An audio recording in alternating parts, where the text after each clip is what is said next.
अब आपके पास पिस्तूल है, आपकी कस्टडी में है, और आपके पास वो 2 लोग हैं जिनसे ये पाई गई है, और ये कोर्ट में एफिडेविट पे पुणे पुलिस ने फाइल किया है। अब क्या हो गया, इसके बारे में सीबीआई ने आगे कोई इन्वेस्टिगेशन ही नहीं किया है। तो एविडेंस ऐसा है कि कोल्हापुर का एक सिल्वर स्मिथ है जो कहता है, तो वो कहता है 2016 में, मर्डर है 2013 का, 3 साल वो कुछ नहीं कहता। 3 साल के बाद वो कहता है कि मर्डर के 2 महीने पहले डॉक्टर तावड़े मेरे पास आए थे, उन्होंने कहा कि आप तो चांदी का ये बनाते हैं ऑर्नामेंट्स या कुछ, तो आप चांदी के बजाय आप पिस्तूल बनाइए। So in a way it is in itself it is ridiculous. Ridiculous सा लग रहा है। State intelligence had given a report, इस 2011 रिपोर्ट, कि जो 50 संगठनाएं महाराष्ट्र में है जो टैसिटली नक्सलिज्म को हेल्प करती है, उसमें से one of the organisation was this Andhashraddha Nirmoolan समिति। और पूना मुंबई में तो ये लोग ये बात करेंगे गणेशोत्सव या ये सब, और गोंदिया नागपुर एरिया में इनके कार्यकर्ता नक्सल आरोपों में अरेस्ट हो रहे थे।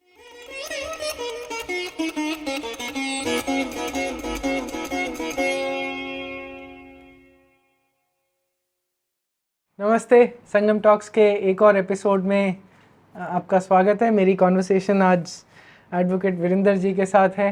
नमस्कार वीरेंद्र जी। नमस्कार।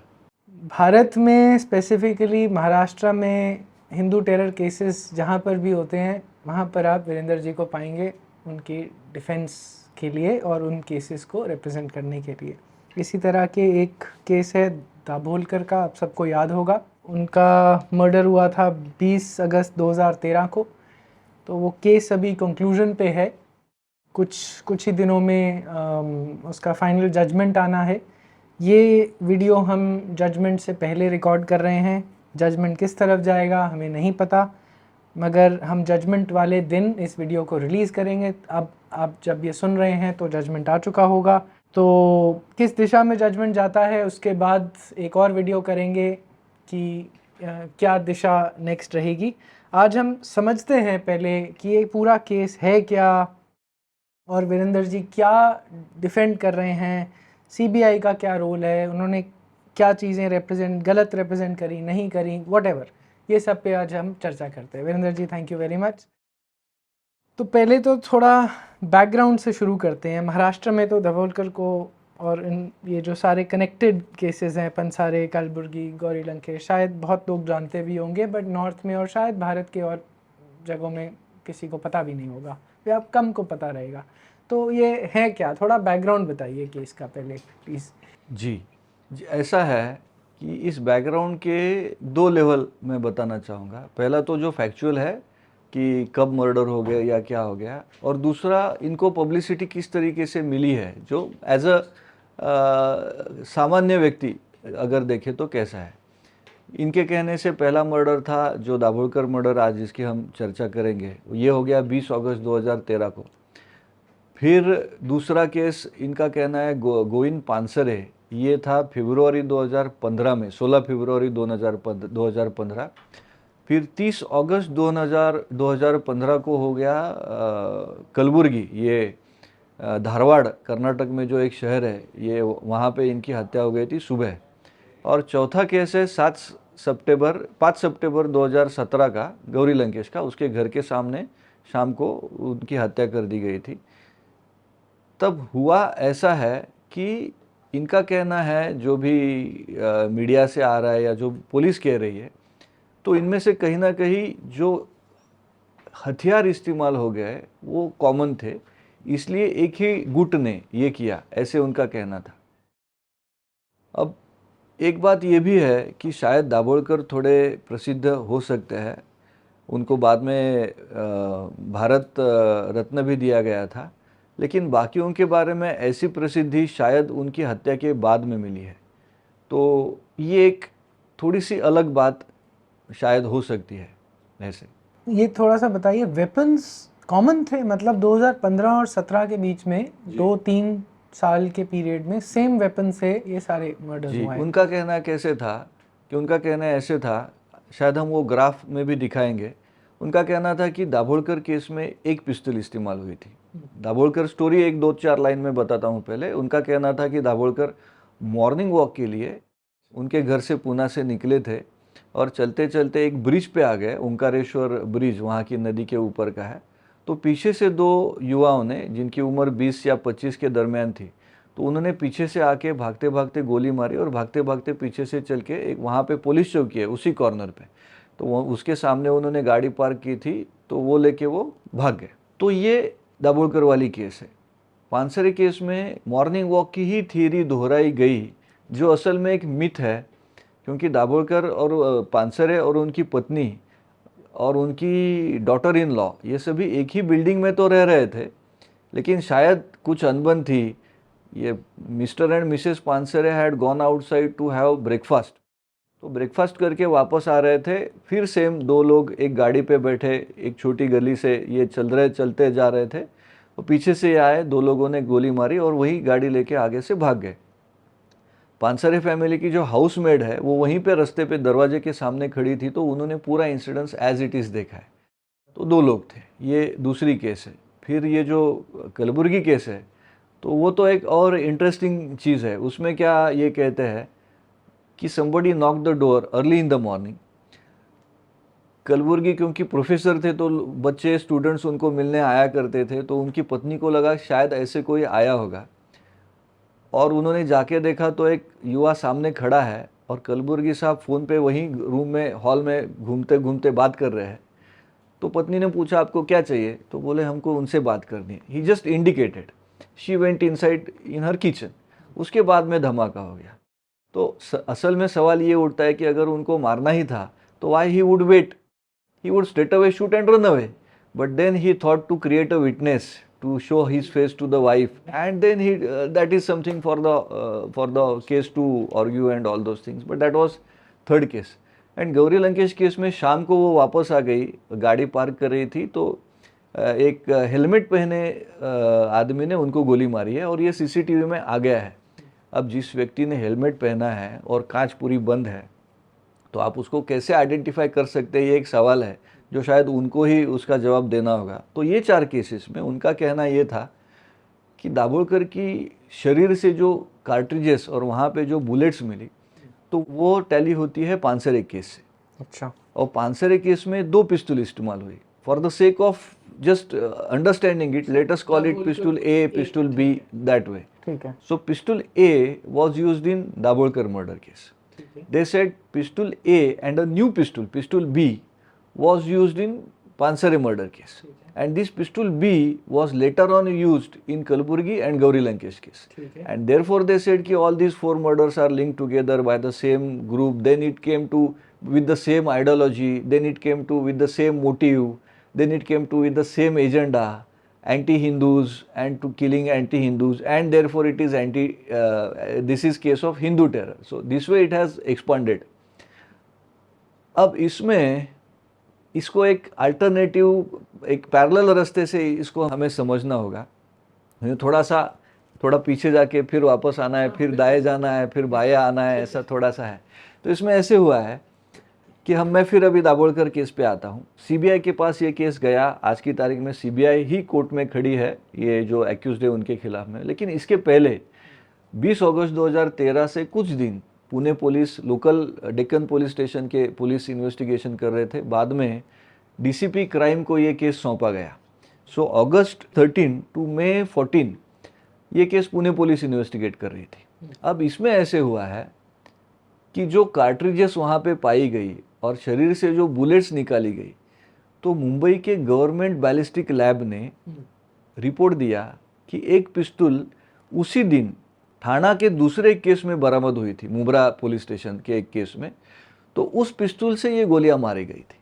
पुलिस स्टेशन में बरामद हुई थी केस, एक दूसरा केस रजिस्टर हुआ था एक्सॉर्शन का। ठीक है। उसमें उसी दिन दोपहर में वो 2-4 और पिस्तौलें थे, उसमें एक जो पिस्तौल है उस पिस्तौल से गोली मारी गई थी, ऐसे बैलिस्टिक का रिपोर्ट आ गया। अब बैलिस्टिक का report is something which you can not easily discard.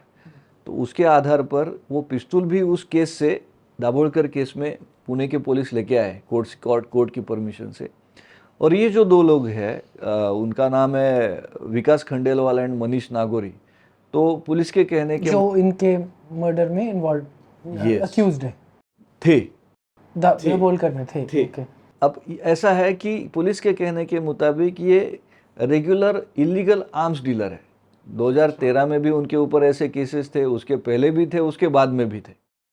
तो ये पिस्तौल इनसे गई थी और इनको वापस आ गई। इस तरीके की एक थियरी पुणे पुलिस डेवलप करना चाह रही थी। अरेस्ट हो गए इनमें।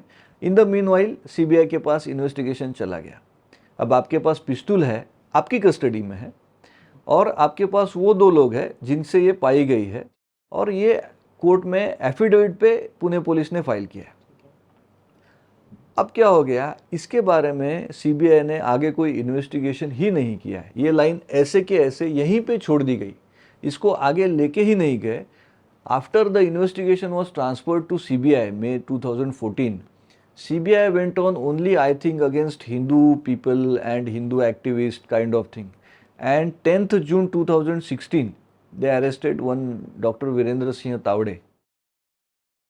Before that, 10th जून के पहले 10 जून 2016 के 10 दिन पहले तक इनको रोज सीबीआई अपने ऑफिस में बुला रही थी, कुछ पूछताछ कर रही थी। ये रोज शाम को वापस जा रहे थे, दूसरे दिन आ रहे थे। 1 जून को उनके घर पे रेड भी किया था, और उनके घर के थोड़ा दूर में सनातन आश्रम है एक पनवेल में, तो वहाँ पे भी रेड हुआ था। अब मिला क्या था, तो उनकी डायरी मिली थी जिसमें उन्होंने आज मेरी क्या गलतियाँ हो गई, या मैंने क्या करना चाहिए था, मैंने क्या नहीं किया, जर्नल जैसे डेली वो जर्नल। यस। और मोबाइल के कुछ एम्प्टी बॉक्सेस मिले थे। तो ये छोड़ के असल में कुछ जिसको हम इनक्रिमिनेटिंग कहे या कुछ मर्डर से कनेक्टेड कहे, ऐसे कुछ भी नहीं मिला था। अच्छा। So he was arrested and within 3 months chargesheet was filed against doctor Tawde. अब ये थ्योरी लेके आई सीबीआई कि एक सारंग अकोलकर और विनय पवार ऐसे 2 सनातन संस्था के वर्कर थे जो एब्सकॉन्डिंग है, जो उनके कहने के मुताबिक मडगांव में जो गोवा में एक ब्लास्ट केस हुआ था 2009 का, जिसमें 6 लोग एक्यूज थे, 6 के 6 सेशन कोर्ट और हाई कोर्ट दोनों से एक्विटेड है आज की तारीख में। एनआईए का केस था, एनआईए सुप्रीम कोर्ट गई ही नहीं है। तो सीबीआई का कहना था उसी केस में ये 2 लोग वांटेड है, तो ये 2 लोगों ने ये मर्डर किया।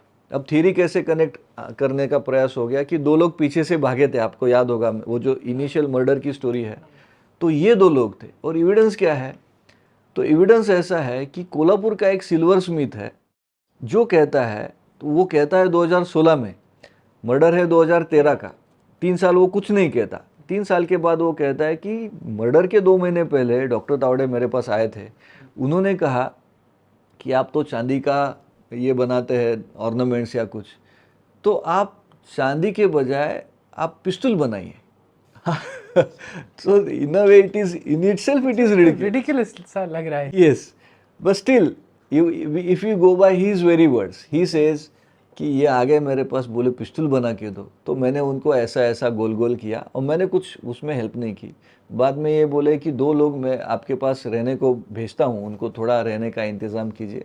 तो ये कहता है मैंने वो भी बात टाल दी। तो बाद में ये कहता है ये जो 2 लोग मेरे पास आए थे वो ये सारंग अकोलकर विनय पवार थे। ये घटना पुणे से 200 किलोमीटर दूर कोल्हापुर की है, पुणे की नहीं है। ऐसा कहीं पे कोई नहीं कहता कि ये 2 लोग दाभोलकर मर्डर के बारे में आए थे, या डॉक्टर तावड़े कह रहे थे कि मुझे दाभोलकर को मारना है, पिस्तौल ढूंढ रहा हूँ, नहीं मिल रहा है, आप मुझे बना के दो। ये भी स्टोरी नहीं।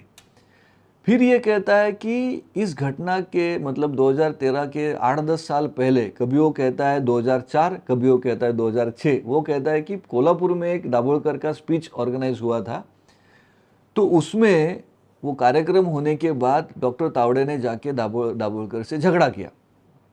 अब सीबीआई कहती है देखो 8 साल पहले उन्होंने झगड़ा किया था, तो उनके मन में वो गुस्सा था, इसलिए 8 साल के बाद उन्होंने मर्डर किया।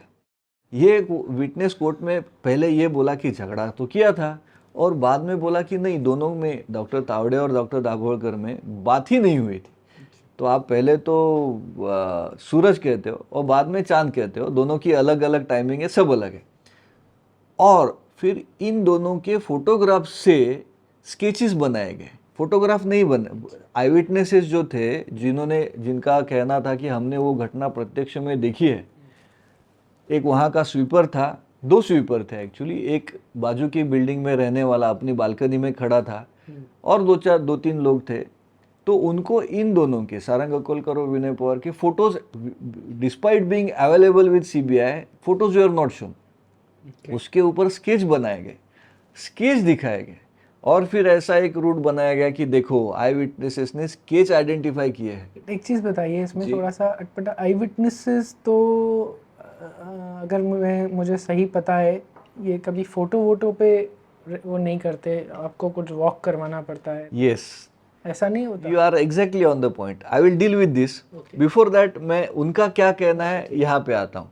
मतलब हम इसके दो भाग कैसे करेंगे कि ट्रायल में कोर्ट के सामने क्या आया, उसके पहले क्या आया। उसके पहले का जो है, जो थियरी सीबीआई बता रही थी, ये इस थियरी का पार्ट है।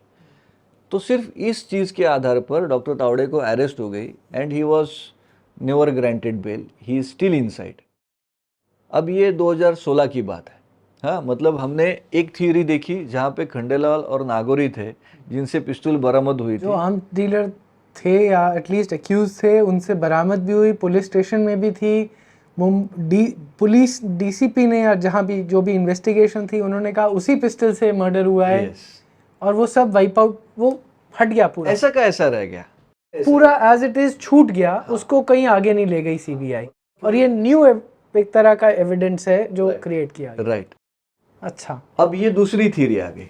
इनमें कॉन्टिन्यूटी नहीं होती? कोर्ट ये नहीं पूछती कि उसका क्या हुआ? वो we are waiting what the court says on but this. Court knows that this nothing happened with its, एक साइलो में ऐसा कुछ हुआ।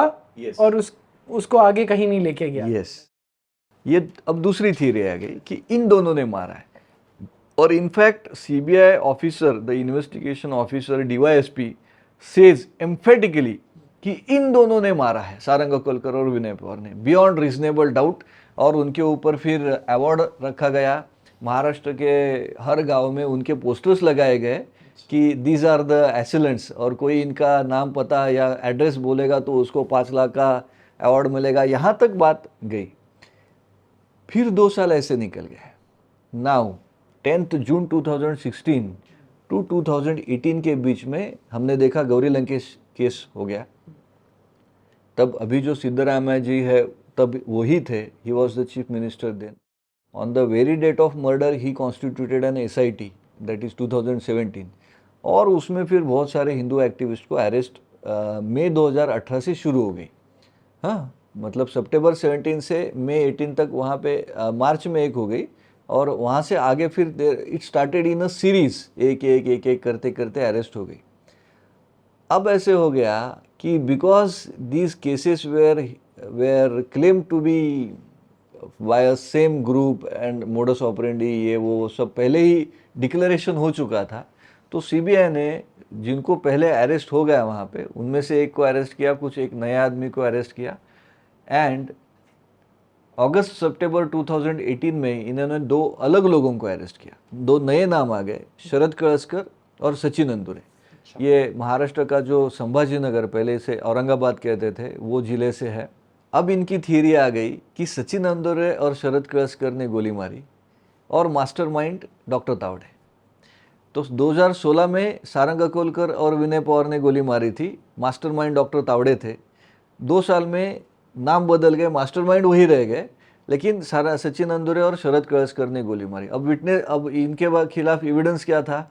तो ये बोले जिन्होंने वो स्केचेस पहचाने थे सारंग अकोलकर और विनय पवार ने, इन्हीं 2 आई विटनेसेस ने अभी इन दोनों के फोटो पहचाने। Now I will come to your point. Photo identification कब माना जाएगा? जब आपको एक्यूज्ड पता नहीं है, या जैसे एक जगह पे कुछ हो गया, एक समझिए एक फैक्ट्री में कुछ हो गया, और जो जिस विक्टिम के बारे में कुछ हो गया, फॉर एग्जांपल एक रेप केस है या मॉलेस्टेशन का केस है, और कोई नई लड़की वहाँ पे आई थी, उसको फैक्ट्री के अंदर के कोई आदमी ही पता नहीं। तो पुलिस क्या करेंगे? अरे भाई, फैक्ट्री में कौन कौन वर्कर्स है, उनका फोटो एल्बम दो या फोटोज दो, ये था क्या, ये था क्या, ये था क्या, from this point it will start. तो फोटो आइडेंटिफिकेशन ऐसी जगह पे ठीक है, लेकिन आपने इन दोनों को पकड़ा है, ये जेल में है, तब ये नहीं चलेगा। तब लगेगा मैजिस्ट्रेट के सामने टेस्ट आइडेंटिफिकेशन परेड हो, जहाँ पे पुलिस नहीं हो, थर्ड पार्टी जेल के अंदर चलेगा, और 10 लोगों के बीच में इन्हें खड़ा किया जाएगा, और विटनेस को कहा जाएगा इन 10 में से कौन है, और जिसको आप आइडेंटिफाई करेंगे उसका रोल क्या था। और ये कब से है, ये 1955 से है। सुप्रीम कोर्ट ने ये बोला कि पुलिस के सामने नहीं चलेगा क्योंकि पुलिस इन्फ्लुएंस कर सकती है। तो 1955 से जो सिस्टम बनी थी, सीबीआई ने इस केस के लिए बाईपास कर दी, despite this process being written और being mentioned in the CBI manual itself, कि सीबीआई के जो रूल्स है कैसे जाना है, इसमें होते हुए भी इन्होंने ये बाईपास कर दिया। Solely I have argued this in the court, I said because CBI knew कि ये दोनों प्लांटेड विटनेसेस है, अगर ऐसे कहीं जेल में जाके 10 लोगों में से एक को पहचानना है तो ये किसी को नहीं पहचान सकेंगे, इसलिए ये नाटक रचा गया कि फोटो आइडेंटिफाई कर दो। अब फोटो आइडेंटिफिकेशन में भी एक विनय केड़कर करके, एक मिनट वापस आएंगे। ये जो विटनेसेस जो हैं ये मतलब कौन है कि उन्होंने एक बारी सारंग कोलकर को देखा, विनय पवार, दूसरी तरफ अलग अलग शहरों में इन्हीं विटनेसेस ने इनको देखा एक ही शहर में, पुणे का। अच्छा, ये सारे पुणे। हाँ, ये पुणे की केस। तो ये कॉमन विटनेस कैसे हैं? Who are these people? I will tell. अब ये जो उनका कहना है कि ब्रिज के ऊपर हो गया, तो ब्रिज के सही सामने के रास्ते में एक अपार्टमेंट है। ये अपार्टमेंट में दूसरे माले पे एक आदमी मॉर्निंग वॉक करके ही आया था और वो अपना remaining exercise he was doing there. So he says I heard fire cracker sounds. Common man may not differentiate between a arms shooting sound and this sound. So he was right to that extent. He can be right. But then he says, I heard 3 sounds and then I looked back. And then I saw a person had fallen down and 2 persons were running back. तो पहली theory ये है कि भाई मैंने 3 आवाज और 3 ही गोलियां मारी गई है। तो जो शॉट्स फायर हो गया है वो 3 ही है। तो 3 मैं ऐसे था, सुनने के बाद मैंने वापस देखा तो ऑलरेडी फायरिंग हो गया है। ये पहली थ्योरी आती।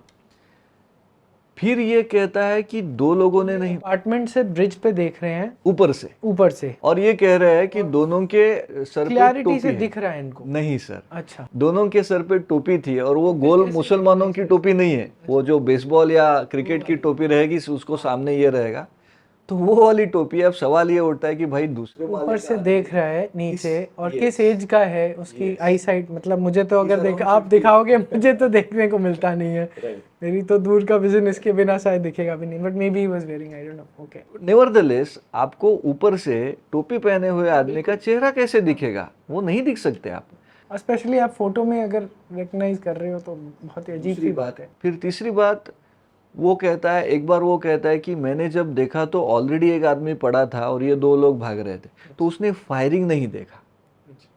हाँ, फिर वो कोर्ट में कहता है कि इन दोनों में से जिसने वाइट कैप डाली थी उसने गोली मारी थी, दोनों ने नहीं मारी थी।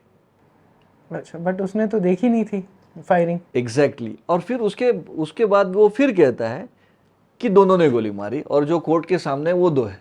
तो आप, और ये हम मतलब कोर्ट में जो होता है ना, आपने वो पिक्चर में भी देखा होगा कि सरकारी वकील पहले सवाल पूछेगा, वो उनकी साइड आ जाएगी, फिर डिफेंस लॉयर पूछेगा, उसमें जो क्रॉस एग्जामिनेशन हो जाएगा।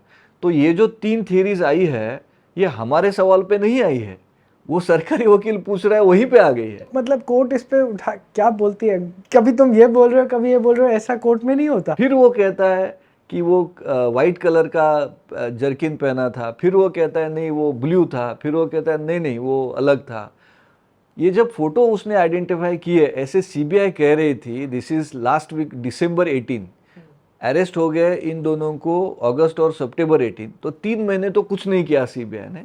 और बाद में जब फोटो आइडेंटिफाई किए, ऐसा सीबीआई कहती है, तो ये आदमी जो दूसरे माले पे खड़ा है, विनय केड़कर इसका नाम, उसको तो 2 लोगों के फोटो दिखाए ही नहीं, सचिन अंदुरे का फोटो ही नहीं दिखाया, सिर्फ शरद कळसकर का दिखाया।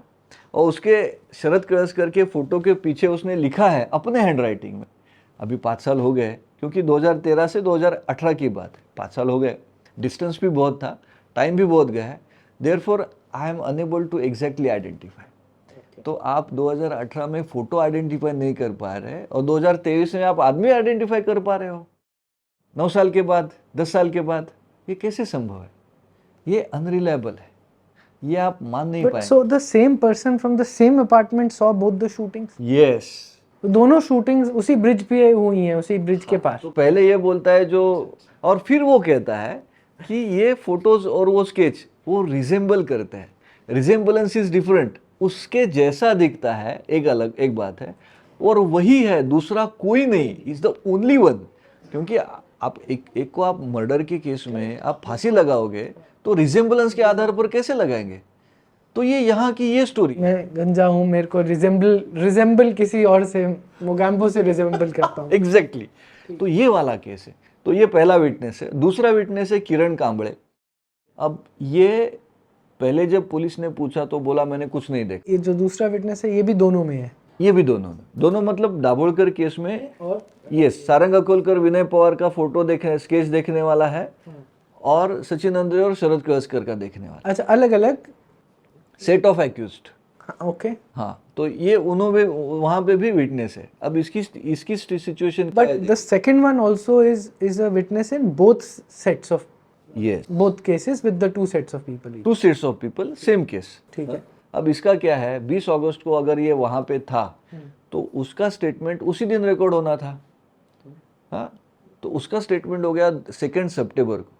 मतलब 20 अगस्त 2013 की जगह कब हुआ? 2 सितंबर 2013। अच्छा। तो आपको है ना उसमें इम्प्रोवाइज करने का रूम मिलता है। Normally courts will frown down upon such things कि जितना डिले है, अगर वो एक्सप्लेन नहीं हो पाया कि भाई हाँ आप एडमिट थे, आपको दिल का दौरा पड़ा हुआ देख के आप ही खुद बीमार आईसीयू में थे, तो आपका स्टेटमेंट कब ले, इसलिए लेट हो गया, एक्सेप्टेड। ऐसा कुछ नहीं है। ये एडमिट करता है कि पहले तो मैंने पुलिस को ना बोला था, मैंने कुछ नहीं देखा।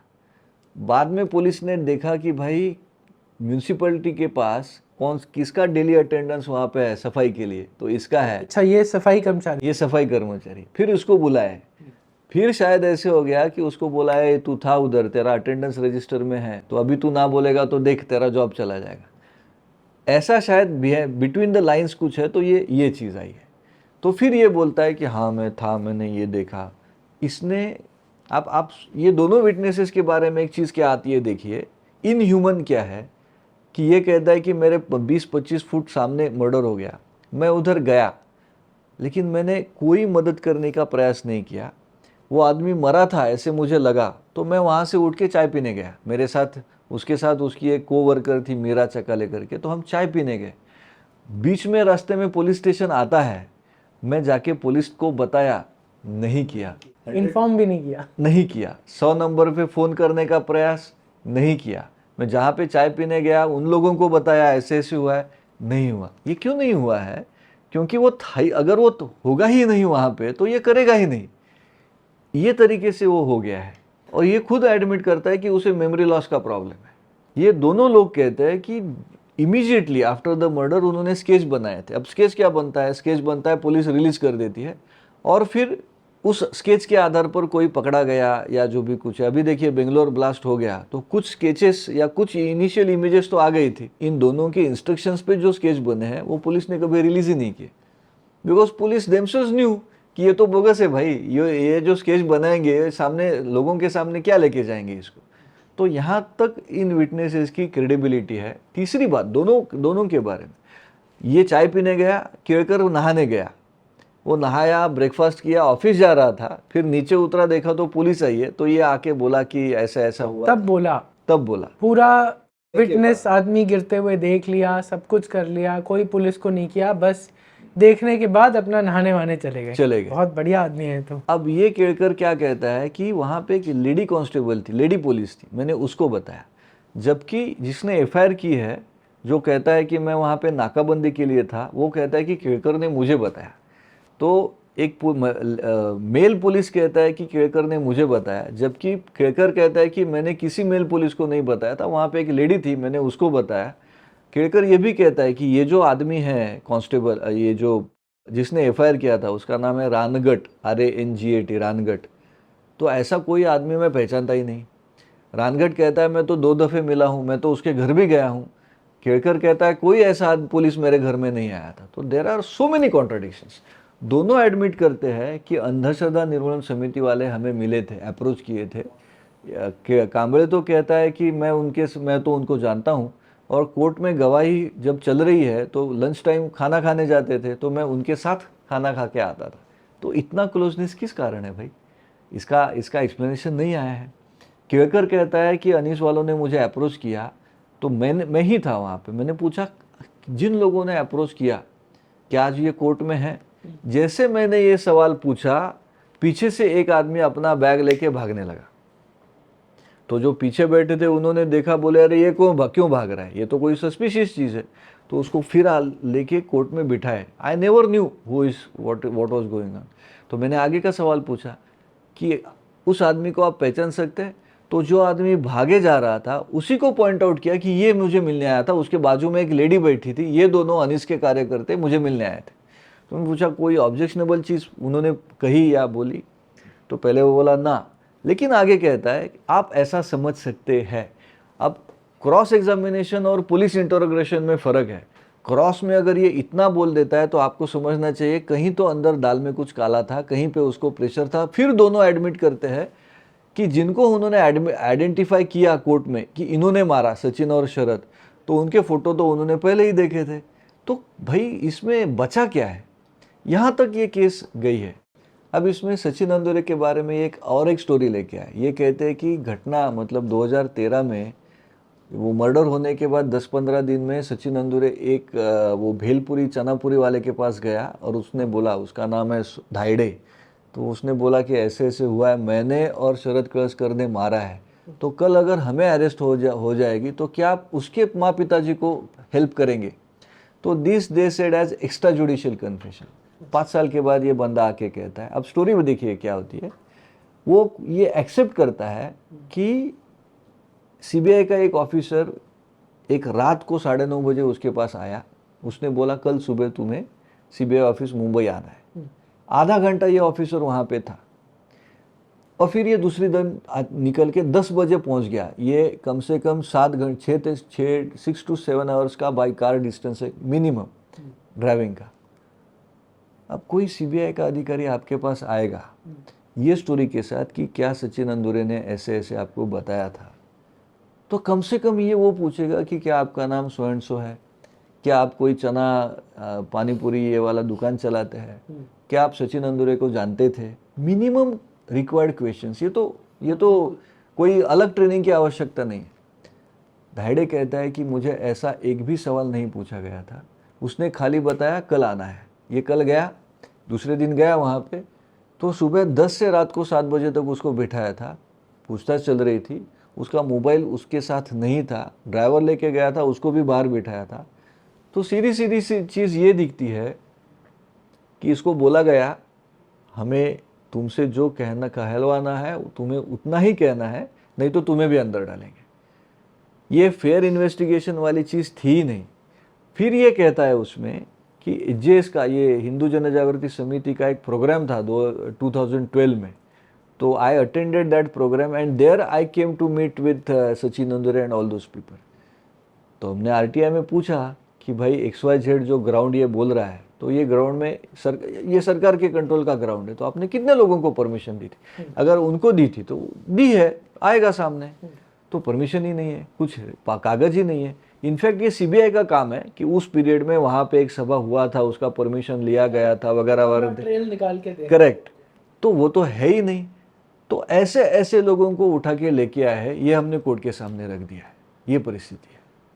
अच्छा, एक मिनट आपको ये रोक के थोड़ा ये बताइए मुझे कि ये केस सीबीआई में पहुंचा कैसे? ये पुणे पुलिस इन्वेस्टिगेट कर रही थी। जी, ये एक बहुत इंपॉर्टेंट चीज़ है। इसका थोड़ा बैकग्राउंड ऐसे है।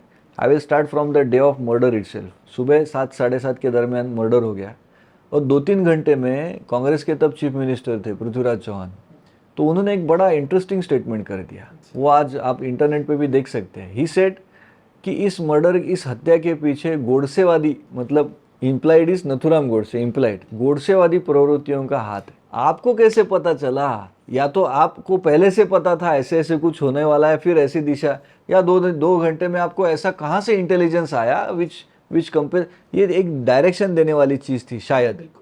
अब दूसरा ऐसे हो गया कि जैसे ये इन्वेस्टिगेशन चालू हो गया, खंडेलवाल नागौरी वाला सब हमने ये देखा, तो ये 2 लोगों ने कोर्ट के सामने ये कह दिया कि एटीएस वाले हमें कह रहे हैं कि 25 लाख हम आपको देते हैं, हम जो बोले ऐसा लाइन पे इन्वेस्टिगेशन लेके जाइए। तो जैसे ये कोर्ट में कहा गया, वो इन्वेस्टिगेशन वहीं पे रुक गया। ये एक दूसरी लाइन है, लेकिन इसका एक कंट्रोवर्सी हो गया। और इससे बड़ा कंट्रोवर्सी हो गया ये तहलका में जो पहले थे आशीष खेतान, बाद में आप में चले गए और कहाँ है अभी पता नहीं। तो आशीष खेतान तब के जो कमिश्नर थे पूना के, गुलाबराव पोळ, उनको मिलने गए थे। उसका स्टिंग ऑपरेशन आपको अभी भी शायद एबीपी या किसी चैनल पे यूट्यूब पे मिलेगा। तो गुलाबराव पोळ उनको कहते हैं कि हाँ एक ठाकुर करके है, रिटायर्ड पुलिस है, तो उसके शरीर में दाभोलकर आते हैं, प्लानचेट वाली स्टोरी।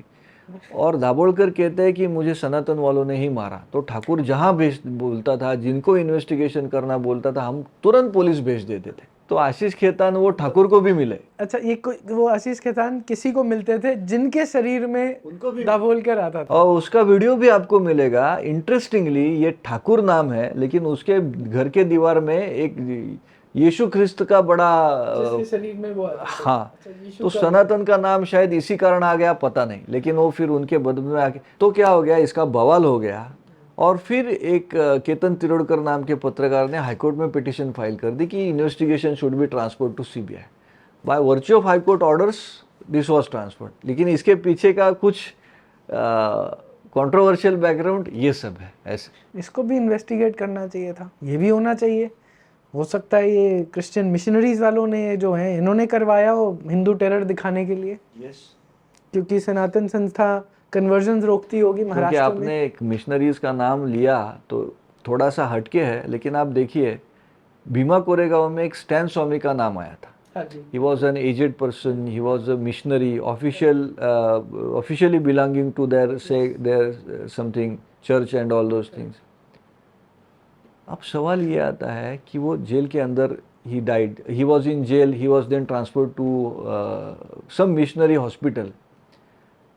अब सादा सवाल ये है कि भीमा को आप मालेगांव में साध्वी प्रज्ञा सिंह पकड़ी जाती है तो आप कहते हैं देखिए साध्वी है, फिर ये है, फिर वो है, फिर वो शंकराचार्य जी का भी नाम उसमें आता है, तो वो सैफरन टेररिज्म होता है।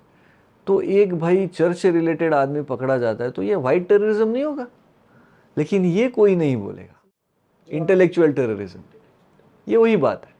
इनफैक्ट वो एक अलग इन्वेस्टिगेशन का पोर्शन है, इसमें इसके ऊपर एक अलग हम वीडियो करना चाहेंगे, मैं आपको सजेस्ट करूँगा। स्टैन स्वामी कोरोना के पीरियड में मुंबई के जेल में थे, लेकिन आइसोलेशन में थे, एजेड थे। जब वहाँ से ट्रांसफ़र हो गए, मैंने कोई ऐसा डॉक्यूमेंट नहीं देखा, ना कोर्ट का ऑर्डर देखा कि when he was transfer shifted from jail to a church run hospital he was already infected by corona, ऐसा कोई कहीं नहीं कह रहा है। मिशनरी हॉस्पिटल में आने के बाद का एक दूसरा पास्टर या मिशनरी कोई, उसके साथ का एक फ़ोटो है ट्विटर पे जिसमें वो मास्क नहीं है, he is lying on a bed, Stan Swamy, और ये दूसरा ऐसा उसके साथ सेल्फी ले रहा है, उसको भी मास्क नहीं है। Then he dies in hospital by corona. तो जेल के अंदर कोविड नहीं था, बाद में कैसे हो गया? Whether that was another conspiracy कि ये वाइट टेररिज्म का कहीं थ्योरी आ जाएगा, उसके पहले ये स्टोरी ख़त्म कर दे, इसका इन्वेस्टिगेशन शायद होना चाहिए। ये हम एक हिंदू एक्टिविस्ट ने इसके ऊपर खत भी लिखा है एनआई को कि kindly investigate this, but I don't know whether it has gone to any logical end, but this stands, ये ऐसा है। तो मैं I will just sum this up कि आप खंडेलवाल नागौरी, फिर ये दोनों सारंग अकोलकर, विनय पवार और सचिन अंदुरे, शरद कळसकर, इसमें और एक कड़ी बची है। ये 2018 तक हम आ गए और फिर उसका ट्रायल तक आ गए, मतलब हम थोड़ा पीछे आ रहे हैं, थोड़ा आगे आ रहे हैं। 2019 में उन्होंने संजीव पुनालेकर और विक्रम भावे को अरेस्ट किया। संजीव पुनालेकर को क्यों अरेस्ट किया? क्योंकि शरद कळसकर ऐसा कहता है कि संजीव पुनालेकर के कहने पे मैंने थाना के एक क्रीक में, एक नदिया जो समुंदर को मिलती है, खाड़ी आती है, तो वहाँ पे जाके वो पिस्तौल के स्पेयर पार्ट्स निकाले और एक डाला, फिर 10 कदम आगे गया दूसरा, तो मैंने डिस्ट्रॉय किया। तो डिस्ट्रक्शन ऑफ दिस वेपन, इस कारण से पुनालेकर को अरेस्ट हो गया। हाँ, और ये जो जगह है वो ब्रिज, वो ये सब, फिर गाड़ी कहाँ पे पार्क होगी, ये विक्रम ने दिखाया, विक्रम भावे ने, इसलिए उसको अरेस्ट कर दिया। अब ऐसा है, एक पिस्तौल का हमें बैकग्राउंड है, हाँ, just let us keep this eight background. अब जो थाना के जिस क्रीक में इन्होंने ये पिस्तौल डिस्ट्रॉय किया, spare parts, not a single पिस्तौल, वो बट निकाला, वो आगे का ये निकाला, फेंक दिया। तो सीबीआई ने नॉर्वे के डाइवर्स बुलाए, दुबई की कंपनी को कॉन्ट्रैक्ट दिया, 7.5 कोटी रुपया खर्चा किया ये निकालने। निकला क्या, तो एक एयर पिस्टल निकला। अब एयर पिस्टल से तो गोली मारी नहीं जा सकती, जो फैटल वाउंड है, ये तो सीबीआई ने भी एडमिट किया, बैलिस्टिक का रिपोर्ट आ गया। इन द मीनवाइल सीबीआई ने इस केस में unlawful activities prevention act invoke किया था, टेरर केस है करके, दाभोलकर को मारना एक टेरर केस करके। अब ऐसा है कि अनलॉफुल एक्टिविटीज प्रिवेंशन एक्ट में एक प्रोविजन ऐसी है कि अगर ये केस को मैं डायरेक्ट बताता हूँ, अगर उस केस का जिससे मर्डर हुआ था ये पिस्तौल किसी आदमी की कस्टडी में मिल जाएगा तो ये प्रिज्यूम किया जाएगा था कि वो गिल्टी है। अब ये प्रिजम्पशन किसको एप्लीकेबल होता है? खंडेलवाल नागौरी को। ये प्रिजम्पशन होते हुए भी इनको क्लीन चिट दिया गया है, और शरद कळसकर ने जहाँ पे वो फेंका, ऐसा ये कह रहे हैं, वहाँ पे तो कुछ मिला ही नहीं है, लेकिन यही आरोपी है, ऐसे रटा जा रहा है। तो ये कॉन्ट्राडिक्टरी स्टैंड्स सीबीआई ने लिए है। मेरा कहना है कि सीबीआई के कुछ ऑफिसर्स के ऊपर कहाँ से प्रेशर आया था, कुछ एक्सटर्नल प्रेशर था क्या, इसकी शायद आगे जाके एक इन्वेस्टिगेशन होनी चाहिए। विक्रम भावे के खिलाफ पूरे आज जो केस चली है, एक लाइन का एविडेंस नहीं है, ना पुनालेकर के खिलाफ है, और डॉक्टर तावड़े के खिलाफ जो मैंने बोला, वो सिल्वर स्मिथ जो ये सब उसने जो स्टोरी बताई, उसका संशय है कि डॉक्टर तावड़े ने मारा होगा, ऐसे मुझे लगता है। अरे भाई, संशय के आगे सब एविडेंस लगता है, वो नहीं है। तो कुल मिला के ये केस है, ये एक साइड हो गया। अब हमने पिस्तौल का देखा, ए पिस्तौल बी पिस्तौल यहाँ पे वहाँ पे इस्तेमाल हो गए। तो पानसरे केस में हमने डेट्स भी देखी कि वो 16 फरवरी 2015 का मर्डर है, जिसमें 2 पिस्तौल इस्तेमाल हुए थे। उसमें से एक पिस्तौल दाभोलकर में इस्तेमाल हुआ पिस्तौल था, और दूसरा पिस्तौल जो था वो बाद में इस्तेमाल किया गया। अब ये जो पहला पिस्तौल है वो तो खंडेलवाल नागौरी से बरामद हुआ था। तो इसका मतलब ये होता है कि पानसरे मर्डर केस में पिस्तौल इस्तेमाल करने के लिए सीबीआई की कस्टडी से पिस्तौल बाहर आ गया, मर्डर किया गया, और फिर वो सीबीआई की कस्टडी में चला गया। सॉरी, वो पिस्टल पुलिस डिपार्टमेंट के पास था या जो पुलिस से बाद में सीबीआई के पास इन्वेस्टिगेशन ट्रांसफर हो गया। तो इसका एक्सप्लेनेशन आज नहीं दिया गया है, लेकिन ये पिस्तौल का मामला हमें, क्योंकि उसके बीच में 2 साल है, 2 साल है ना, 13 और 15 में वही पिस्टल कह रहे हैं यूज हुआ, और वो पिस्टल जबकि 2013 में ही खंडेलवाल के हाथ से पुलिस के पास था। सीबीआई को कब दिया गया था ये केस, तो कब ट्रांसफर हुआ? सीबीआई को गया था मई 2014 में। तो 14 में वो पिस्टल सीबीआई के पास पहुंच गई थी। कमाल है। तो पानसरे केस में किसी सीबीआई के अधिकारी को पहले अरेस्ट होना चाहिए था ना भाई। बट ये कोर्ट क्वेश्चंस पूछती है, ये या सिर्फ प्रेजेंटेशन होती है और कोर्ट को डाउट आता है जज क्या को? होगा, मैं आपको बात बताता हूँ। मतलब ऐसा नहीं होता, नहीं, ये लास्ट आर्गुमेंट में होगा ना। हमेशा अंत में सत्य की जीत होती है, हम वो ये लाइन पढ़ते हैं, लेकिन अंत में बीच तक क्या होता है, ये होता है। ये वाली स्टोरी है। अब इसके साथ में 2 और स्टोरीज मतलब रियल स्टोरीज मैं कहना चाहूँगा। दाभोलकर की फैमिली ने और पानसरे की फैमिली ने हाईकोर्ट में पिटीशन डाल दी कि ये इन्वेस्टिगेशन ठीक से नहीं हो रहा है, इसको मॉनिटर किया जाए। अब ये मॉनिटरिंग 2015 से 15 एंड या 16 से मिड 2016 से 2019-20 तक एक ही जज सुनते रहे। उनका नाम था सत्यरंजन चंद्रशेखर धर्माधिकारी। डिवीजन बेंच, 2 जजेस की जो बेंच बैठती है, इसमें ये सीनियर आदमी थे, बड़े होशियार आदमी थे। बॉम्बे हाई कोर्ट में एक ज़माने, अभी रिटायर हो गए, उन्होंने रिज़ाइन कर दिया, एक्चुअली अच्छे जज माने जाते थे।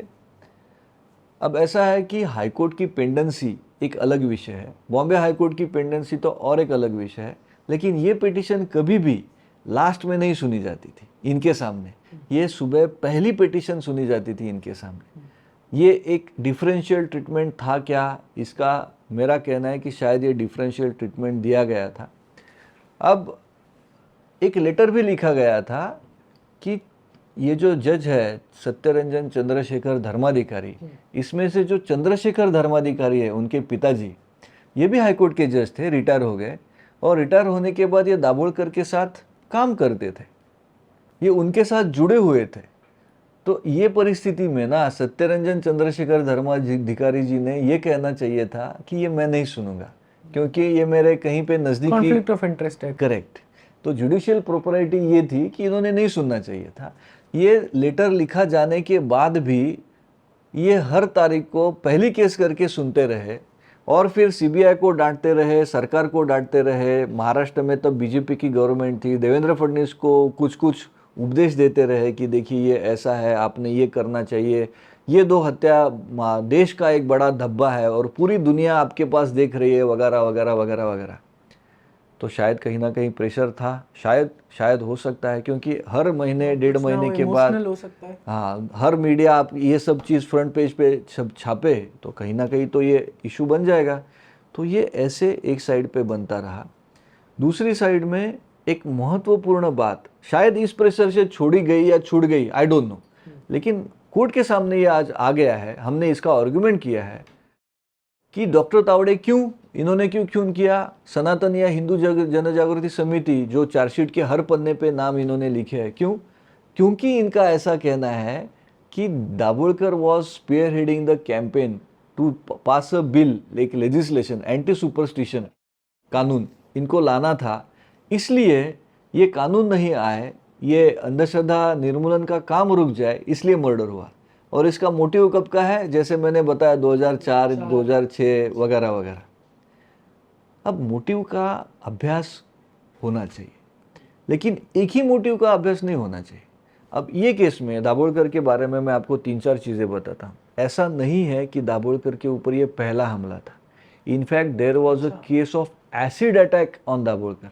आप समझिए, एसिड अटैक एक बहुत अलग तरीके से देखा जाता है, कोई उसके बारे में बात नहीं करता। विटनेस ने हमें एडमिट किया हमारे सामने, उन्हीं के कार्यकर्ता ने कहा कि जी उनके ऊपर एसिड अटैक हुआ था। तो क्या पुलिस की जिम्मेदारी नहीं थी कि भाई एसिड अटैक वाला ही आगे जाके ये इस केस में था, क्या देखना चाहिए था, नहीं देखा गया। अंधश्रद्धा निर्मूलन कानून का इशू है ना, वो 1995 से चल रहा था। So you can see 1995 to 2013 and not only Sanatan और HJS, BJP leaders were opposing it, the then Shiv Sena leaders, MLAs were opposing it. इसमें क्या है, अगर थोड़ा साइड ट्रैक करके इस कानून पे इसमें तो ऐसे था, मैं आपको एक ही उदाहरण बताता हूँ। इसमें ऐसे था कि श्रद्धा और अंधश्रद्धा का डिफरेंशिएशन करने का प्रयास था, लेकिन उनके चश्मे से, एक नास्तिक के चश्मे से ये डिफरेंशिएशन था। तो एक प्रोविजन था उसमें जो इन लोगों के, ये जो हिंदू जनजागृति समिति या ये वारकरी संप्रदाय, ये जो खड़े रहे इस बिल के विरोध में, तो उसके कारण वो निकाला गया। ये प्रोविजन ऐसे था कि मूर्ति के सामने पशु की बलि दी जाएगी तो वो अपराध माना जाएगा। ये बिल है अभी, वो निकाल गया। ये दाभोलकर का आग्रह था कि ये प्रोविजन उसमें होनी चाहिए कि मूर्ति के सामने पशु बलि दी जाएगी। अब इसमें ट्विस्ट ऐसा है कि अगर मूर्ति के सामने पशु नहीं होगी तो गुनाह नहीं होगा। हाँ, तो फिर तो सारे जो बकरीद पे जो एग्जैक्टली, तो आप डिफरेंशिएट ऐसा करते हो, ये क्या मतलब ये तो मलाइन करने वाली बात है, जरूरी जबरदस्ती किसी को कटघरे में खड़े करने वाली। हिंदुओं की श्रद्धा नहीं है, बाकियों की श्रद्धा है।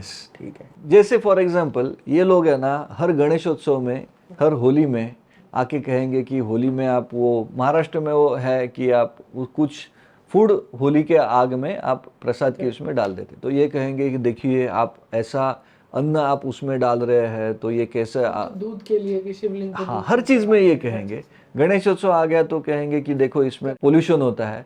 तो एक दिन समझो आप पूना ले लेंगे, तो पूना में नॉर्मल पोल्यूशन अगर आप पकड़ेंगे तो वो for example it will go to 5000 ton. Ganeshotsav में गणपति की मूर्ति आप विसर्जन करेंगे तो एक दिन का कितना हो जाएगा, और वो भी गोबर से बनी हुई। कोई भी लीजिए, प्लास्टर ऑफ पेरिस की लीजिए, कितना पोल्यूशन हो जाएगा, 5 टन, 10 टन, 15 टन, 20 टन।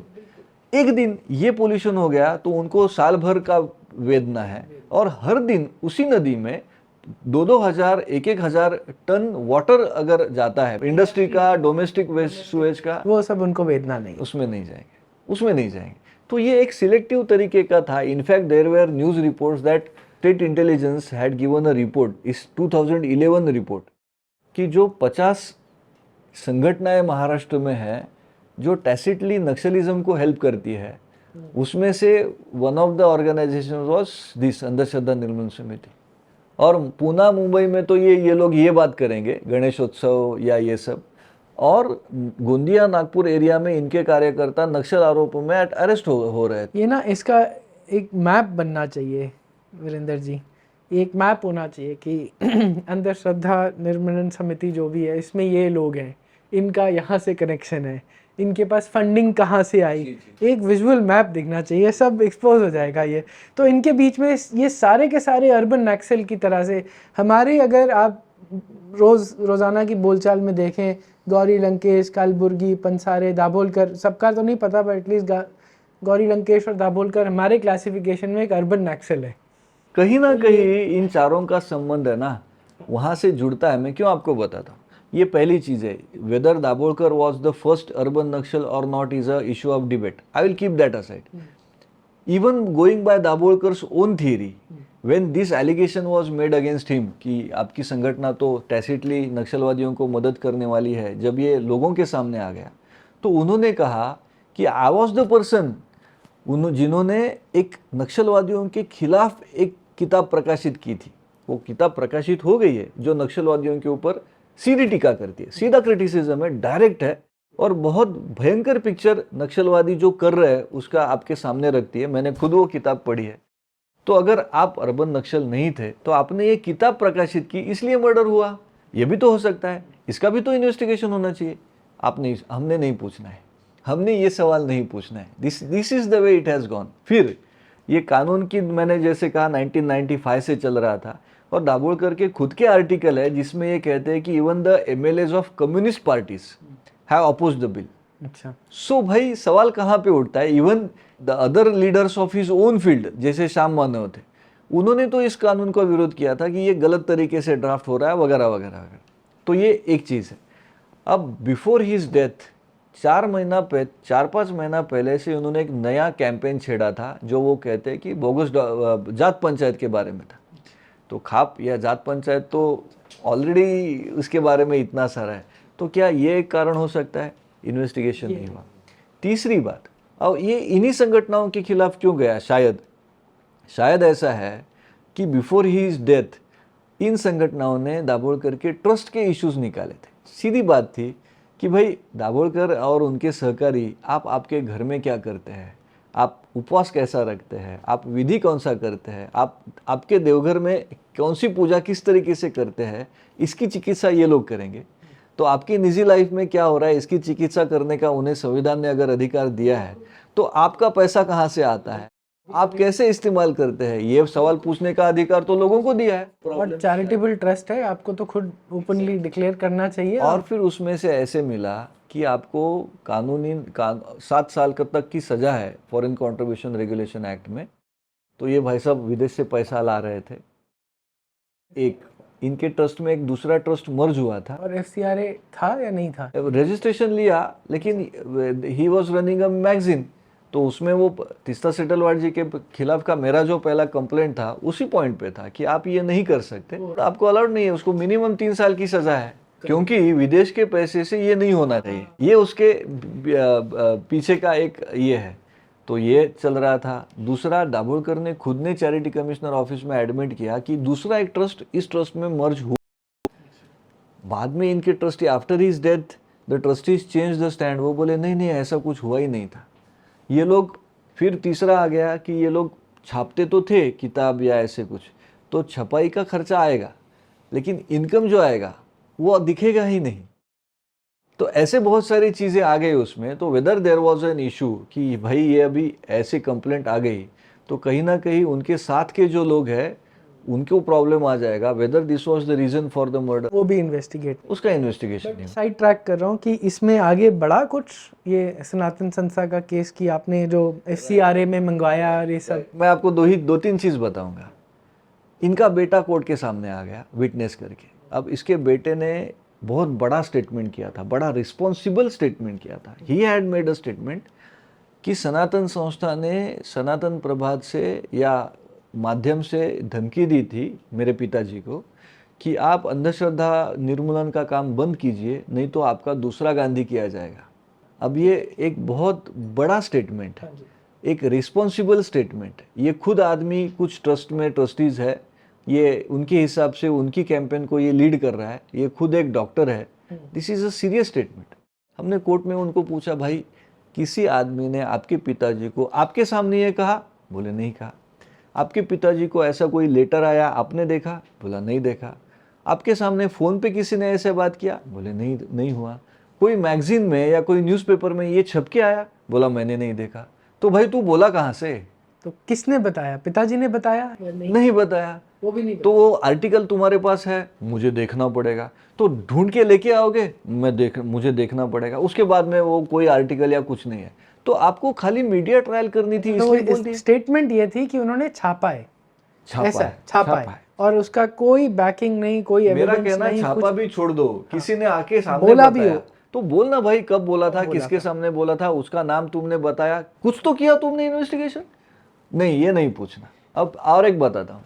उन्होंने बोला कि मेरे पिताजी के सनातन के ऑफिस बेरर के साथ झगड़े होते थे। तो हमने पूछा भाई किधर होते थे? तो बोला टेलीविजन चैनल पे होते थे। तो बोला कोई धमकी वहाँ पे? नहीं, ऐसा नहीं, झगड़े हुए थे। तो आपने वो झगड़े जो भी कुछ हुए थे वो पुलिस को दिए थे? बोला हाँ दिए थे।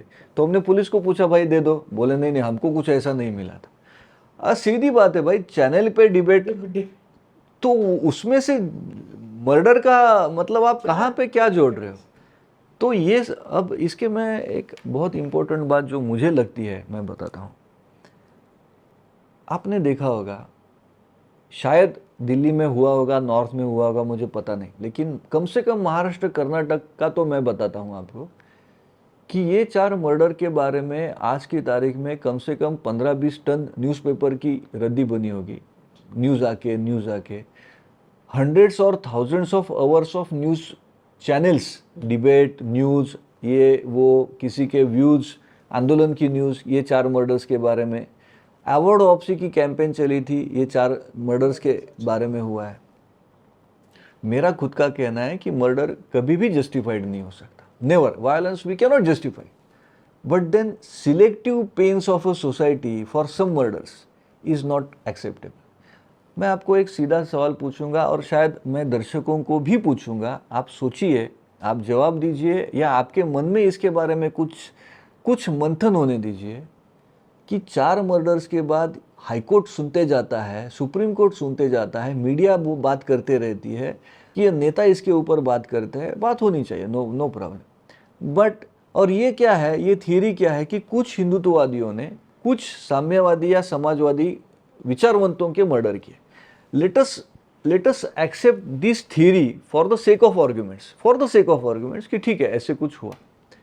तो भाई दूसरी साइड भी तो देखनी पड़ेगी कि कुछ हिंदुत्ववादियों ने कुछ समाजवादी या साम्यवादियों के मर्डर कर दिए, नॉन जस्टिफाइबल।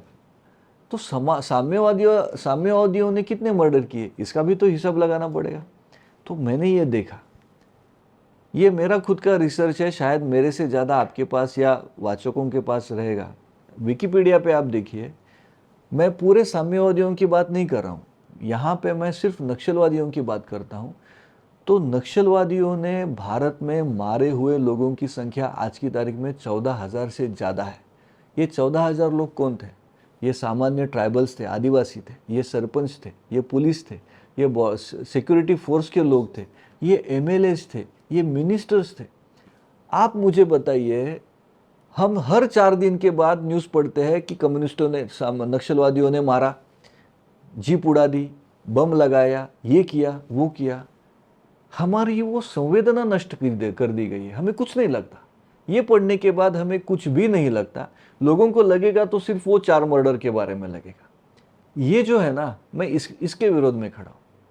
आपको सिस्टमेटिकली डिसेंसिटाइज किया जाता है उन 14,000 लोगों के बारे में, और आपको सिस्टमेटिकली सेंसिटाइज किया जाता है इन 4 केसेस के बारे में।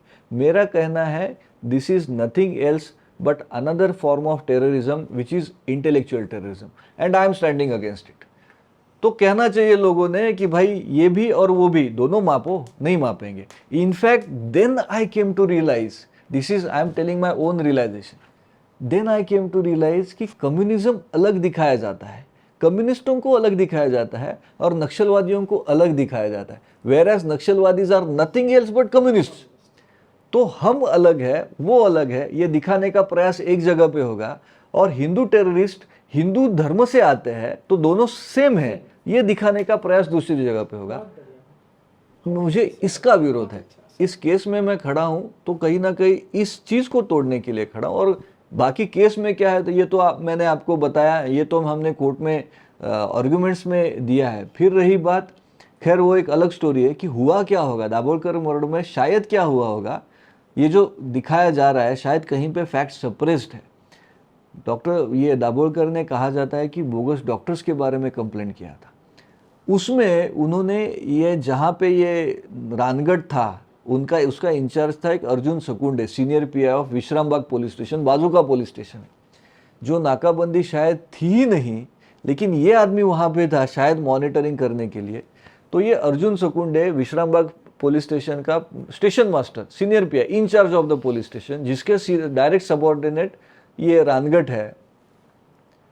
दाभोलकर की कंप्लेंट इस सीनियर पीआई के स्टेशन मास्टर के खिलाफ थी कि बोगस डॉक्टर के खिलाफ जो हमने कंप्लेंट की है, ये पुलिस ऑफिसर हमें नहीं सुन रहा है। तो आप एक कड़ी इसको देखिए। फिर आप देखिए कि उस रात को दाभोलकर वहाँ पे थे जहाँ पे वो होने चाहिए, उसका कोई एविडेंस नहीं आया है। आप देखिए कि एक जो गोली है, अगर पीछे से गोली मारी जाएंगी तो तीनों गोलियां पीछे से आएंगी, क्योंकि दिस इज नेचुरल। कोई आदमी आराम से ठंडे दिमाग से 4 गोली मारेगा, लोगों ने हमें देखे ऐसे सोचेगा, ऐसे नहीं होगा। एक गोली सामने से गई है and exactly that bullet is missing, that cartridge is missing. तो सामने से गोली कैसे आती है? तो 3 गोली जो चली थी उसमें से 2 आप कह रहे हैं पीठ पे लगी, तो एक यहाँ से गई, यहाँ पे अटकी है, एक यहाँ से गई, यहाँ पे अंदर अटकी है, तो शरीर से मिल तो गई। मतलब फिर तो साइड से मारी ना? साइड से भी ओके है, सामने से कैसे? सामने से कैसे आती? और गिरे हैं तो ऐसे आगे गिरे हैं, तो सामने से गोली मारेगी तो पीछे आ जाएगा आदमी उस शॉक से। इसका एक्सप्लेनेशन नहीं है। दूसरी बात है कि वहां पे एम्प्टी कार्ट्रिजेस मिली, ये शरीर से आप बोल रहे हैं एम्प्टी कार्ट्रिजेस, 2 लाइव कार्ट्रिजेस वहां पे मिली, इसका एक्सप्लेनेशन नहीं है। ओ लाइव भी मिली? लाइव कैसे मिलेगी? या तो पिस्टल जैम हो गया, तो हाथ से आपने निकाल दी, या आपने निकाल दी मैगजीन निकाल के, तो भी विटनेस ने कहना चाहिए कि वो जो मारने वाला था वो कुछ उस पिस्टल से कर रहा था। मतलब इतना कोई आदमी खड़े खड़े मारेगा, फिर कुछ करेगा, फिर चलाएगा, फिर यस। तीसरी बात, दाभोलकर अगर नीचे गिरे तो उनको यहाँ पे लगा, उनका चश्मा टूट गया। 2 जख्म उनकी ट्राउजर के अंदर राइट शिन और राइट नी पे हुए हैं, जो पोस्टमार्टम में छुपाए गए। ये हमने कोर्ट के सामने लाया। अब सवाल ये है कि आदमी पीछे से गोली लगी तो नीचे सामने गिरा है, वो एक साइड पे गिरा है, ट्राउजर के कपड़े को कोई फटा नहीं, कुछ हुआ नहीं, अंदर जख्म कैसे आ गए? इसका एक्सप्लेनेशन नहीं है। फिर पोस्टमार्टम के पहले जो फोटो निकाले गए, जो सीबीआई ने हमें फोटो दी है, वहाँ पे गर्दन के यहाँ पे 2-3 लंबे बाल दिखते हैं, जो एक महिला के हो सकते हैं। डॉक्टर कहता है वो धागा जैसा दिखता है, it's like it's not a hair, but जो भी है उस डॉक्टर ने उसको संभाल के रखना चाहिए था कि भाई ये एविडेंस है, ये क्या है आप देख लो। क्यों नहीं रखा गया? दिखता तो सीधा बाल है, तो एक महिला के बाल वहाँ पे आते हैं, महिला जैसे आते हैं, लंबा बाल आता है, जो भी कुछ है उसका इन्वेस्टिगेशन होना चाहिए था at the backdrop of presence of semen in his underwear. अब सीमेन 2 चीज से आ सकता है, या तो शॉक था इसलिए वो डिस्चार्ज हो गया, जैसे स्टूल डिस्चार्ज होएगा ऐसे हो गया, लेकिन given this circumstances which are suspicious in its nature, this had to be investigated. आप रात को कहाँ थे? तीसरी बात, अगर 7:20 को सुबह मर्डर होता है तो डॉक्टर कहता है कि मर्डर के 3-4 घंटे पहले इन्होंने कुछ खाया था, तो 4 बजे खाया था, विच इज अगेन अननेचुरल, और आप अकेले रह रहे थे वहाँ पे, तो ये सब है ना, ये सब सस्पिशियस लगता है। तो हमें ऐसे लगता है, in fact I have argued this in the court, कि जो स्टोरी बनाई गई कि वो चल रहे थे पीछे से गोली मारी, ऐसे हुआ ही नहीं था। वो जो टेम्पो की कथा है वो एक तरीके से सही हो सकती है, उन्हें फेंका गया उन बुलेट के साथ, क्योंकि एक वहाँ पे एक थियरी बना दे, मॉर्निंग वॉक वाली थियरी, गलती से 2 लाइव कार्ट्रिजेस फेंकी गई, वेयरएज वो एम्प्टी कार्ट्रिज फेंकनी चाहिए थी, गलती से ये हो गया। अच्छा, एम्प्टी मिली या नहीं मिली? 2 मिली, जो बुलेट शरीर में थी वो मिली, 2 लाइव कार्ट्रिज कहाँ से आ गई? अब इसका एक्सप्लेनेशन सीबीआई ने देना चाहिए। हमने नहीं देना चाहिए। देना भी नहीं, उनको इन्वेस्टिगेट, अगर ऑनेस्ट इन्वेस्टिगेशन है तो इन्वेस्टिगेशन सारी करनी चाहिए ना। सारी करनी चाहिए। तो ये चीज़ है सर। अब ये बैकग्राउंड पे we are awaiting the judgement of the court. Now let us see this is what I have. और फिर जैसे आपने पूछा था, टेस्ट आइडेंटिफिकेशन परेड की ही नहीं है, ये तो बहुत गंभीर चीज़ है। सैंक्शन लेके आए, वो भी ऐसे ही लेके आए। वो बोले विक्रम भावे के मोबाइल टावर लोकेशन वहाँ पे थे, जो कोर्ट के सामने कभी लाए ही नहीं। ऐसे सब। हाँ ये बोलिए। बताइए कि अगर मतलब इस सारे केस में इफ द कोर्ट एक्विट्स, तो क्या कुछ सीबीआई के ऊपर कुछ नहीं आएगा? कोर्ट कुछ नहीं बोलेगी कि आपने ये सब क्या किया है? सीबीआई के कुछ अधिकारियों के ऊपर आ सकता है, लेकिन मतलब आना नहीं चाहिए, ये बताइए। आना चाहिए, लेकिन मेरी सॉरी मैं इसमें राम मंदिर ला रहा हूँ, बट राम मंदिर में ये सारे जो मार्क्सिस्ट हिस्टोरियंस हैं, इन्होंने झूठ बोला था, अपने बंदे भेजे थे, कोर्ट को गुमराह करने की कोशिश करी थी, नहीं जी वहाँ बुद्धिस्ट वो हैं। ये डॉक्टर मीनाक्षी जैन के संगम टॉक्स के वीडियोस में उन्होंने बहुत क्लियरली बताया है, और कोर्ट ने फटकार भी मारी थी। मगर इसमें जस्टिस डिलीवरी नहीं होती ना। मतलब आपने एक्विट कर दिया, चलिए बहुत अच्छी बात है, वेरी नेसेसरी, 10 साल उन्होंने सबने झेला, वो एक्विट अगर हो जाएंगे तो बहुत अच्छी बात। But some accountability has to be with the CBI. It's an organisation जो पूरा मिसडायरेक्ट कर रही है, उनके ऑफिसर्स, ये सब जो खेल हो रहा है। मतलब does the court take a stand on things like this, और will it just acquit and say okay done? I will, as of now, I am more anxiously waiting about the acquittals. As a defense lawyer, and because I have seen how things were going on, there is, like I told about Justice Dharmadhikari, there are so many other stories also connected to this matter. So as मतलब ये दुर्भाग्य की बात है कि हम कहते हैं कि हम हिंदू बहुल देश है, लेकिन हिंदुओं की चलती है, ऐसा बिल्कुल नहीं है। हमने ये केस में इतने सारे नाइंसाफ देखे हैं कि I am, as of now I am really awaiting for the acquittals. ये बातें तो आगे देखे जाएंगे। ये हो जाए कम से कम इतना ही। हाँ, ये परिस्थिति है, ये दुर्भाग्य की बात है, बट ये परिस्थिति है। तो मेरे को आप जब सब बोल रहे थे, वो नंबी नारायण की मूवी देखी थी ना, जो इसरो के, इतना डिप्रेस्ड बाहर आया, कितने 20-25 साल शायद ख़त्म कर दिया उनका करियर पूरा। इंडिया की पूरी स्पेस ऑर्गेनाइजेशन जो कहाँ से कहाँ पहुँचने वाली थी, पूरा उसको 20-30 साल का झटका दे दिया पीछे। ये वैसी स्टोरी है, ये वैसी स्टोरी है। कौन देगा उनके 10 जो भी साल उनके निकले हैं जेलों में बैठकर? उनकी फैमिलीज ने जो सहा है। ये मैप ज़रूर कुछ बनाने की कोशिश करते हैं ताकि दर्शकों को पता चले कि कैसे कनेक्शंस हैं। ऐसा एक बार एक वीडियो, एक मैप देखा था मैंने, जॉर्ज सोरोस कौन सी ऑर्गेनाइजेशंस, ओमिदियार नेटवर्क, फोर्ड फाउंडेशन, उनके कौन बोर्ड ऑफ डायरेक्टर्स हैं, किसकी किससे शादी हुई हुई है, ये पूरा चिट्ठा एक मैप में। ऐसा ही कुछ ये नक्सलवादियों का बनाना चाहिए, अर्बन नक्सल्स का। Thank you Virendra ji. आशा है आप सबको ये इंटरव्यू पसंद आया। ये केस सब जुडिस है, इसलिए वीडियो कोर्ट के जजमेंट के बाद ही रिलीज़ होगा, तो देखते हैं क्या होता है। आशा करते हैं कि वीरेंद्र जी को सक्सेस मिले और ये सब जो आरोपी हैं एक्विट हों, और ये हिंदू टेरर का नॉनसेंस, ये बकवास बंद करना पड़ेगा। धन्यवाद।